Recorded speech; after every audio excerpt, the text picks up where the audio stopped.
what's up, hello, my name is Emma and today I am giving you guys my December wrap up. I know this is a bit delayed, the biannual Blython messes up my upload schedule like so much, but it's here and we're here to talk about some great books. In the month of December, I read 9 books. What?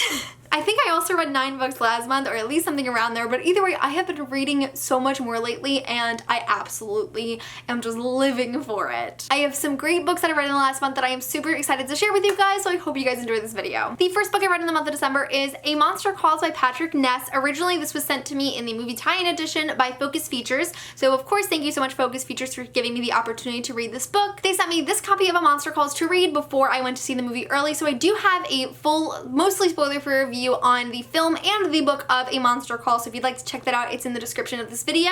I thought I'd let you guys know that I'm currently hosting a giveaway that is sponsored by Focus Features in honor of the movie's release. Focus Features is going to be giving away 1 copy of A Monster Calls signed by Patrick Ness, who is the author and screenwriter of the movie, as well as the director J.A. Bayona. They're also going to be giving away 1 copy of the film soundtrack as well as a coloring book set. It is restricted to US residents only, but if you'd like to enter, you can go to the Rafflecopter link in the description of this video, and I will be announcing the winner 1 week from today on my Twitter at emmmabooks. This is my first time reading A Monster Calls, and I loved it so much that I literally had to go out and buy a second edition like right when I finished reading. I give A Monster Calls 5 out of 5 stars. I absolutely love this book. It was my first time reading it, and I'm just so happy I finally got the opportunity to pick it up and the motivation to read it. This was honestly such an emotional book for me. I cried through a lot of it despite it being really short. There's just so many important themes packed into this novel, and it is really one of the greatest novels I think I have read in such a long time. I think part of the reason why I loved this novel so much is because I was able to see so much of somebody I love in this book. My boyfriend's story before he moved to America, because he is British, is so similar to Connor's to the point where it's weird. It was just such a unique reading experience to be able to see so much of a person I love with all of my heart in a book, because it's not something I normally get. I'm trying so hard to get Doug to read A Monster Calls because I think he'd feel really identified with it, so if you think Doug should read A Monster Calls, let me know in the comments and I'll show it to him and maybe he'll actually pick it up. But A Monster Calls was fabulous, and I'm so happy that after all of these years I finally read it. It totally lived up to the hype. The next book I read in the month of December is My Sister Rosa by Justine Larabistier. This is essentially a story about an Australian family who moves to America,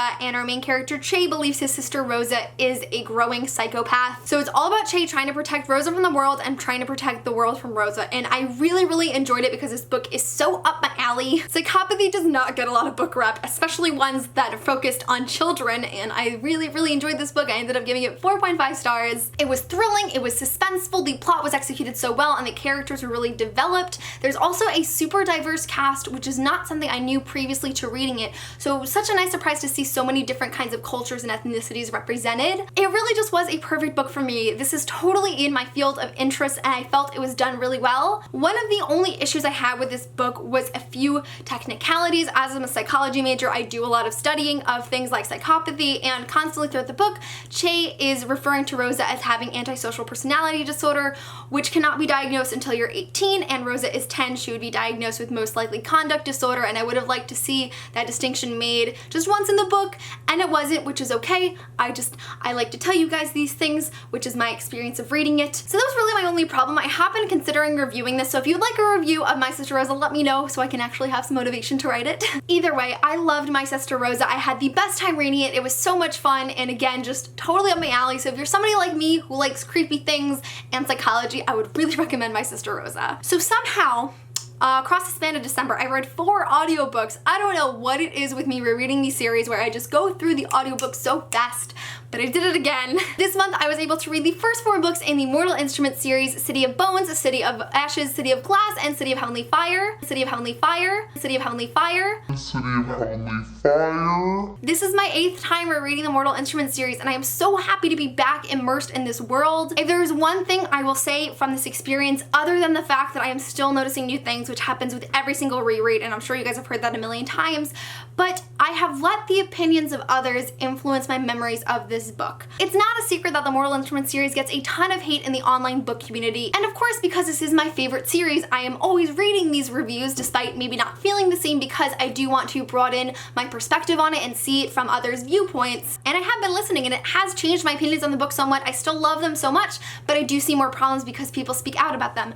But that being said, there are things that people really exaggerate that I probably would have continued to think had I not reread them and been able to re-experience the story myself. So I'm super happy I'm rereading them for that reason. So while I am rereading these with the intention of trying to notice those problems that people are picking out, in certain circumstances I do see what they're talking about, in others they're totally blown out of proportion and I'm just like, I can't believe I let other people tell me what these books are about. I am loving it. I am having the best time reading them. I really cannot wait to get to City of Lost Souls, which is my current listen because it's my favorite book of all time, and I'm just really excited about rereading these and having them so fresh in my mind. Although my channel was built on these books, I've never reviewed all of them, so I am considering reviewing each individual Mortal Instruments book after reading it for the 8th time and understanding the full scope of the story. So if you would like reviews, I have started writing some. If you would like to see them, let me know again, and I will probably do that if a lot of you want it, which I'm sure you will, but I'm loving this reread. I'm so happy I decided to do so. But I will say, if you're somebody like me who loves a book that gets a lot of hate and other people's opinions of it have started to influence the way you view it, I would really recommend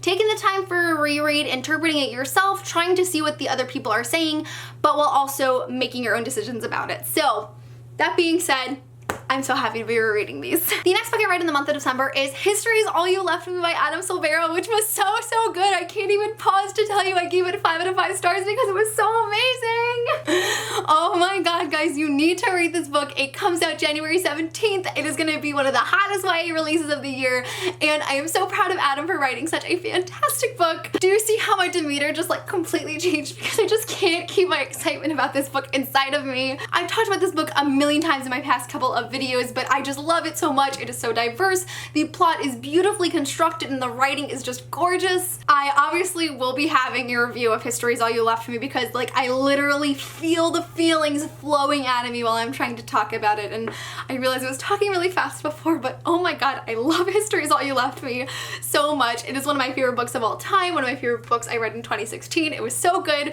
Please pick it up. I don't think I've ever tried to sell a book so hard in my entire life. The next book I read in the month of December is Tiny Pretty Things by Sonia Cherry Portra as well as Danielle Clayton. This book is about 3 different ballerinas who interact at the New York Ballet Conservatory and all of the crazy stuff that goes down within those dance classes. I ended up giving this book 4.5 out of 5 stars. Again, I love the diversity in this book because we have a black main character as well as a Korean American main character. We have some eating disorder rep, and it is just a really well-rounded, complex book. The writing is great. It's super entertaining, and I've had so much fun reading it so far. I'm actually in the middle of the sequel, Shiny Broken Pieces, and I'm loving that one as well. The only downside I noticed to this duology, or at least this book and its sequel, is that the drama in it, because this book is filled with drama, does feel a little juvenile to me. Not to say that it's immature, it just feels kind of like an episode of Degrassi is what I feel like I have to compare it to. It really is just like piling on the drama. Everyone is accusing each other of everything, and sometimes it feels a little bit excessive. I say it's a little juvenile because I feel like 17-year-old Emma would have gone crazy over this book.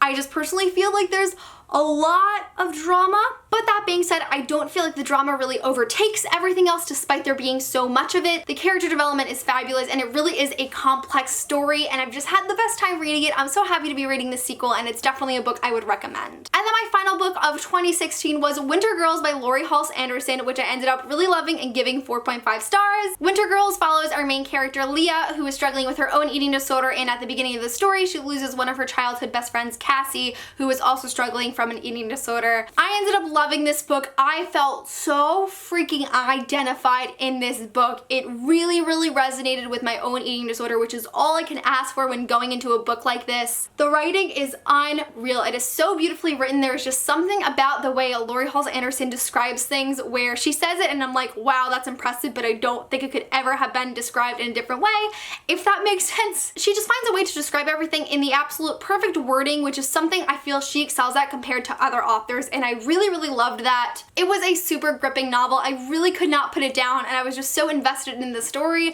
and that's the best way to feel when reading a book, in my opinion. I loved it so much. This book has been recommended to me time and time again, and I'm so happy I finally decided to pick it up because it lived up to all of my expectations. Alrighty, so that is really it for my December wrap up. Not only just in December, but I feel like for all of 2016, I read so many great books, and I'm so excited to see what 2017 holds for me. Top favorite books of 2016 will be coming soon. If it's not already up, again, Buy No Bibliothon drives me crazy. But either way, let me know what your favorite read of the month was. But that is it for this video. Thank you guys so much for watching, and I will see you soon for a new one. Bye!